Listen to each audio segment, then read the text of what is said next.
स्वागत है आपका YouTube channel doctor SP Tiwari. आज मैं बात करूंगा चिकित्सा जगत की एक ऐसी शानदार उपलब्धि के बारे में जिसको कि आप लोग जान के निश्चित रूप से बहुत ज़्यादा उत्सुक होंगे कि आखिर इस तरह की समस्याएं होम्योपैथी के द्वारा कैसे ठीक हो रही हैं। दोस्तों, आपको इसके पहले भी मैं इस टॉपिक पे बहुत ही महत्वपूर्ण जानकारी दे चुका हूं। दोस्तों, आज की टॉपिक होगी एमएनडी। आज का जो टॉपिक होगा एमएनडी होगा और आज सबसे सुखद बात यह है कि आज मैं आपको दवा भी बताऊंगा, कौन सी दवा और कब जो है कैसे प्रभावित करेगी आपके इस बीमारी को, या यूं कह लीजिए कि मैं आज आपको 4 पिलर ऑफ एमएनडी के बारे में चर्चा करने जा रहा हूं। वो 4 कौन से स्तंभ है जिसके द्वारा आप एमएनडी के ऊपर काफी हद तक विजय पा सकते हैं। दोस्तों, आप लोग मेरे बारे में बहुत अच्छी तरह से जानते हैं कि YouTube पे एमएनडी के बारे में मेरा एक बहुत ही शानदार जो है परफॉर्मेंस है और आप लोग हमारे चैनल पे जा कर के एमएनडी पे बहुत जानकारियां प्राप्त भी कर सकते हैं। ऐसी जानकारियां, देखिए, कहा जाता है कि एमएनडी का इलाज जनरली नहीं होता, खास तौर से एलोपैथी चिकित्सा बंधु कहते हैं कि एमएनडी का कोई ट्रीटमेंट नहीं है, लेकिन मैं बात करूंगा होम्योपैथी की। होम्योपैथी में दोस्तों बहुत ही अच्छी दवाएं हैं और सबसे सुखद बात यह है कि आप लोगों को मेरे चैनल पर जब जाइए तो तमाम वीडियो पड़े हुए हैं कि पेशेंट को जब आराम मिला, ठीक हुआ, तो उसका क्या कहना। एमएनडी को लेके भ्रांतियां, एमएनडी क्या है, एमएनडी से ठीक हुए मरीजों की पूरी लिस्ट आप हमारे चैनल पर देख भी सकते हैं। तो आज मैं बात करूंगा कि एमएनडी के वो कौन कौन से 4 स्तंभ हैं जिसके द्वारा आप प्राथमिक रूप से घर पे ही अपने मरीजों को ठीक कर सकते हैं।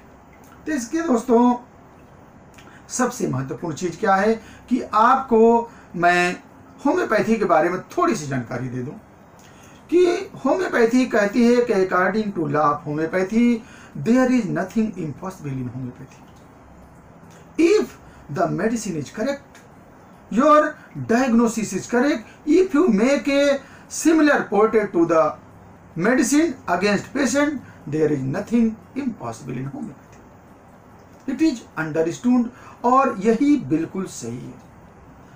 तो देखिए, अगर आपको एमएनडी निश्चित रूप से अगर हो गया है, कंफर्म हो गया कि आपको एमएनडी है, आपको एमआरआई, सीटी स्कैन और जांचों के द्वारा आपको एमएनडी डायग्नोस हो गया है। और ऐसे भी एमएनडी, देखिए, कोई ऐसी बात नहीं है कि आप अगर बगैर जांच के भी आप एमएनडी के बारे में जानकारी कर सकते हैं। जैसे हाथ पैरों में दिक्कत होने लगती है, ब्लड का सर्कुलेशन सही से नहीं हो पाता, आपको चलने में, बोलने में, हाँ, कोई चीज़ उठाने में दिक्कत होने लगती हैं, तो आप समझिए कि एमएनडी के लक्षण आपके बॉडी में आ रहे हैं। अब अगर इस तरह की दिक्कतें आ रही हैं तो पहली दवा है कास्टिकम। दोस्तों, कास्टिकम के बारे में मैं आपको बताऊं कि कास्टिकम तो एमएनडी के लिए सचमुच में एक वरदान ही है।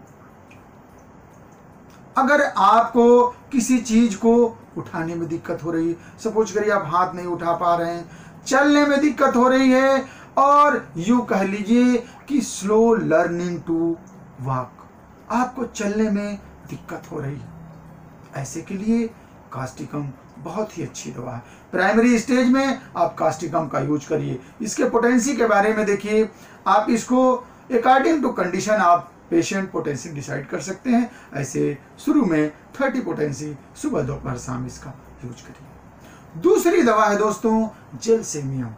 जेलसेमियम जो है ये बहुत ही अद्भुत दवा है एमएनडी की, या यूं कह लीजिए कि नर्वस डिसऑर्डर की जेलसेमियम बहुत ही अच्छी दवा। अब जैसे कोई चीज से आपके बॉडी में ऐसा इफेक्ट हुआ है, यानी बैड इफेक्ट ऑफ फ्राइट, आप किसी चीज से जैसे डर गए हों, सपोज करिए कि आपके लाइफ में कोई ऐसी घटना हुई जिसकी वजह से आपके माइंड पे कोई इफेक्ट पड़ा और जिसकी वजह से you are suffering from nervous disorder. At that condition gelsemium is the best medicine. अगर यूरिन का इन्वॉल्वमेंट हो गया, अब एमएनडी भी हुई और उसके साथ साथ यूरिनरी डिस्टर्बेंस हो गई, मीन्स आप कभी कभी होता है कि यूरिन के फ्लो में दिक्कत आ रही है या कभी कभी विदाउट नोटिस आप यूरिन पास कर दे रहे हैं, तो ऐसे कंडीशन में भी जेलसेमियम बहुत अच्छी दवा है। तीसरी दवा है हाइपेरिकम। हाइपेरिकम को नसों की रानी कहा जाता है। मैं आपको अपने चैनल पे इसके बारे में बता भी चुका हूं। आप चाहें तो hypericum doctor S B Tiwari पूरी जानकारी ले भी सकते हैं। हाइपेरिकम के द्वारा आप नर्वस डिसऑर्डर, यानी कि सपोज करिए कि आपको नसों से रिलेटेड प्रॉब्लम है, यानी कि कभी कभी आपको नर्व इंजरी हुई, ध्यान दीजिएगा, कभी चोट लगी और नसों में आपको इंजरी हुई जिसके वजह से there is disturbance of circulation of blood in your body and you are suffering from MND. Also you can take hypericum high potency means 1 ml, यानी हाइपेरिकम को 1 ml में एक खुराक डेली लीजिए। अब देखिए आपको कितना बढ़िया रिस्पॉन्स मिलता है। चौथा स्तंभ है आपका टर्मिनेलिया अर्जुना। बहुत ही जाना माना नाम अर्जुना के बारे में आप लोग अक्सर देखते हो कि अर्जुना से हमारा हार्ट मजबूत होता है, अर्जुना से हमारा दिल मजबूत होता है, दिमाग मजबूत होता है, ये तो आप लोग जानते ही होंगे। अर्जुना की छाल आयुर्वेद में भी बहुत पिलाई जाती है, लेकिन हमारी अर्जुना सचमुच समथिंग डिफरेंट है। कैसे?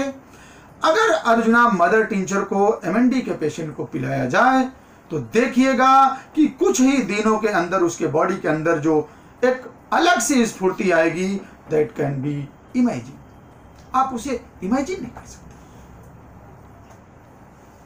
तो निश्चित रूप से आप होम्योपैथी के द्वारा एमएनडी जैसे असाध्य बीमारियों को भी आप ठीक कर सकते हो। देखिए, आपको मैं थोड़ी सी जानकारी यहां क्लियर कर दूं, हमारे पेशेंट चूंकि गुमराह न हो। देखिए, मैं कोई भी जानकारी आप लोगों को कभी भी कोई अंधकार में रख के नहीं देता हूं।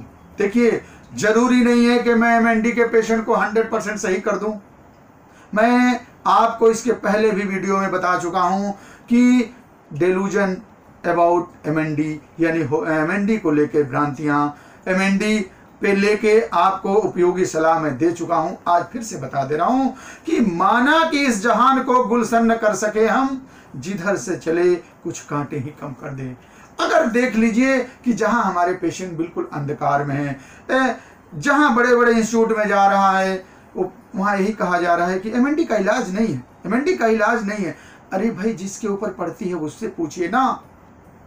आखिर आदमी करे तो करे क्या, कहने से थोड़े ना हो जाए। लेकिन धन्य हो होम्योपैथी कि ऐसे कंडीशन में भी किस तरह से आप ढाल की तरह खड़ी हो। और आज सचमुच हमें भी, जब एमएनडी का मैं इलाज नहीं कर रहा था तो सचमुच मुझे भी बड़ा आश्चर्य लग रहा था कि कैसे पेशेंट ठीक होगा। लेकिन आज जब मरीज खुद ही ठीक हो करके और खुद ही कहता है डॉक्टर साहब मैं I am feel too much better than previous, तो हमें बहुत खुशी मिलती है और मेरा भी उत्साह दुगना हो जाता है। तो इस पर मैं बजरंगबली को धन्यवाद देना चाहूँगा कि आप इसी तरह से आप लोगों का मेरे हाथों भला कराइए।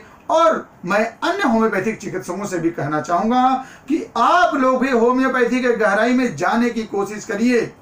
किसी को बातों में आने की कोई ज़रूरत नहीं है।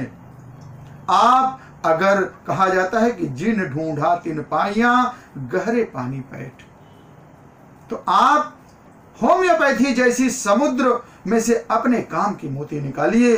निश्चित रूप से आप भी ऐसे ही डॉक्टर एस बी तिवारी की तरह से आपको भी लोग कहेंगे और जानेंगे। आज मैं अपनी खुद से अपनी बात नहीं कहना चाह रहा हूं कि मैं बहुत अच्छा कर रहा हूं, लेकिन चूंकि हमारे पेशेंट हमको इस तरह से बातें कहवा रहे हैं, आज देश दुनिया से इतने लोग मुझसे जुड़ करके आज कहते हैं कि डॉक्टर साहब मैं बहुत आराम है, तो मुझे लगता है कि यार मैं सही हूं या किताब सही है। किताब तो कह रही है, बुक्स तो यही कह रहे कि एमएनडी का इलाज नहीं है, गॉल ब्लैडर का इलाज पथरी का नहीं है, लेकिन आज पेशेंट ठीक हो रहा, तो मैं उसको मानूं या इसको मानूं? मैं तो खुद ही कंफ्यूजन में। लेकिन नहीं, कंफ्यूजन नहीं है। अगर यही कंफ्यूजन न्यूटन को हुआ होता, यही कंफ्यूजन गैलीलियो को हुआ होता, यही कंफ्यूजन और वैज्ञानिकों को हुआ होता, तो न तो आज गुरुत्वाकर्षण का सिद्धांत होता और न ही पृथ्वी घूमती।